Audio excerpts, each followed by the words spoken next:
Hi guys, so I've got this sketchbook for you today. It's a Strathmore, I'm not actually sure exactly which one it is, but I'll get that sorted and put it on screen because everyone always asks me, what sketchbook is that? And I never know because I just sort of like pick up what looks good and I never really have any strategy. However, with this one it is bigger than what I usually use. Usually I have like a little one and I can put it in my bag and stuff. But this is a larger one and it's got thicker paper than what I usually use as well. So I've been using paint and markers and stuff in this as well as just like sketching. It's really good for that, like none of it bled through. So anyway, I'll get started. The lighting might be a bit all over the place, but that's okay. Yeah, so I'm starting with this like marker portrait thing. I was experimenting with doing some Copic markers and then putting like colour pencil over the top to blend it a bit more and get some texture in there. So yeah, that's what I started with, and continuing like experimenting with markers and pencil, doing a couple portraits. These are based on like some random images I found on Instagram.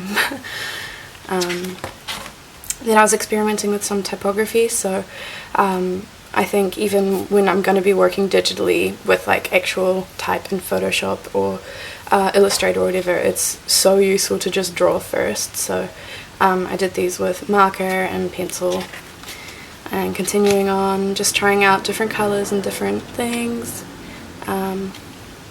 Yeah. And then here are my character designs for Beryl the Peril. So I recently went to London to the D&AD award ceremony because I won a D&AD pencil for this animation that I did.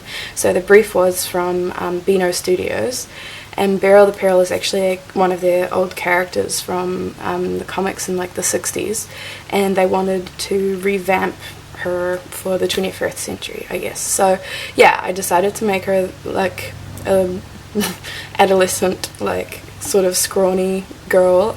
She's like really badass and feisty, and I wanted her to be this feminist icon or whatever. So yeah, I'll show you maybe what the character used to look like over here to compare how much it's changed. I think the original design looked too old, like she didn't really look like a child, so I really tried to make her look adolescent. And then yeah, I did an animation based off of that, so maybe I'll pop a link to that in the description or show some on screen, and I'm excited to do more character design work after that. Yeah, these are some storyboards actually for the animation, so I did all the storyboarding like just with pencil first. Did like a little paint test for backgrounds or whatever. I wasn't sure what technique I was going to be using at this stage, so I just thought I'd try do some hand painted backgrounds. I ended up doing all the backgrounds in Photoshop anyway. But yeah, I did all the storyboards like in my sketchbook first, and then did an animatic like in Photoshop after that. So at the time I was also doing other character design work as a freelancer at an animation studio, and they wanted like goat designs for this little goat cartoon. So I started off by just drawing goats from actual reference and keeping them quite sort of realistic, and then after I sort of became familiar with the shapes and like what makes a goat, that sounds odd, but yeah, that's when I could start like exaggerating all of the shapes and stuff. So this is where it starts getting more stylistic, and then I tried doing some sketches of what the bodies could look like, because sort of here I was getting the heads right, and then I was like, okay, well if this is the way the character's head looks, how would their legs look and stuff. So that was a lot of fun to work on. After I did these sketches, I sort of scanned them in and then did some final versions of that in Photoshop, and I coloured them and everything. So yeah, maybe I'll pop those on screen as well. I'm pretty proud of those actually. More storyboarding for Beryl the Peril. The concept for it just sort of kept evolving, so I did a lot of different storyboards. Here I was doing more character design, but robots this time. So I was experimenting with different, like, you know, more retro stuff and then more futuristic stuff, keeping the color palette like really similar so that they would sort of tie together. I really like this dude. I like these little dog robots. They're based off of a really funny video of a dog robot. Anyway, I'll pop that video in because it made me laugh. And yeah, I did some designs like based off of those. And these cute ones over here, I like that one too. But yeah, it was fun to do some character designs for things that weren't people, or yeah, like same with the goats. I hadn't really done that before, so it was a fun challenge, and then I discovered it was actually something I really enjoy. So this is a quick little life drawing study that I did, just of someone on the street. And then little designs for factories that the robots could work in, I guess. And some more typography experiments. Here I did some more marker experimentation, so I basically put down all of the solid colour with markers and then did all of the shading and the detail stuff with pencil, and I really like the way it looks. I think it gives it a more soft like feeling than just like solid black line art. So this was like a weird experiment I did where I was just scrolling through Facebook and I drew everything that I saw. So I follow a lot of like dog pages and like cute animal stuff, and then I also follow like a shit ton of like one of those time-lapse cooking videos, like taste and stuff. So yeah, that's what that was. And then like mixing it all together and seeing like the weird surreal stuff that you can combine from one newsfeed. Yeah, I don't know. More little character designs. This was for Beryl the Peril. I had this idea that there was this like cute little gardener, and he cares a lot about making his hedge like super straight, and then Beryl just like runs across and makes a whole mess of it. So yeah, that cute little guy. Then I did this self-portrait with acrylics, and I just thought I'd experiment doing it in my sketchbook rather than getting a canvas or anything, and it worked really well. Like the paper is super thick and didn't have a problem with it at all, and then I put like a varnish over it, so yeah, I think it was pretty successful. I was doing some sketches here for, I'm currently working with this company called Glow Job, which is a custom neon design, like lighting company, and they wanted a design for a neon, so I did some experiments trying to simplify like forms into something that would make a good like design for a neon, because yeah, you have to be really minimalistic when it comes to that. So yeah, these are some sketches. I wasn't sure what I wanted the neon to be yet, so I just went to what comes naturally to me and started drawing naked women. Yeah, and then I was like, well, let's play with the idea that it's actually a light, you know, so I made the heads light bulbs, just different experiments. What if there were separate like elements to it that came together? Did some melty stuff. And then in the end, that's the one that got made, so I'll post a photo of that as well.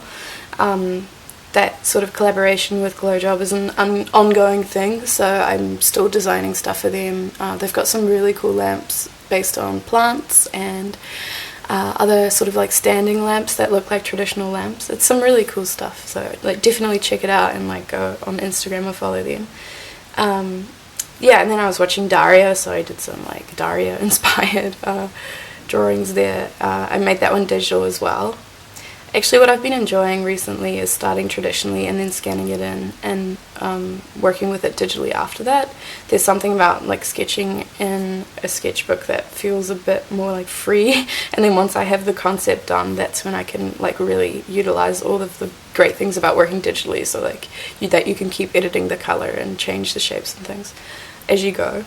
Yeah, and then I just decided to do another portrait because with this other one I felt like I didn't really get the skin tones as realistic as I wanted. Like, I really enjoy working with saturated colors, but I think with skin tones I want to get better at making it a bit more realistic, so I think this one was more successful. This is a portrait of Barbie Ferreira, who's like one of my favorite models on Instagram. Definitely follow her and check her out.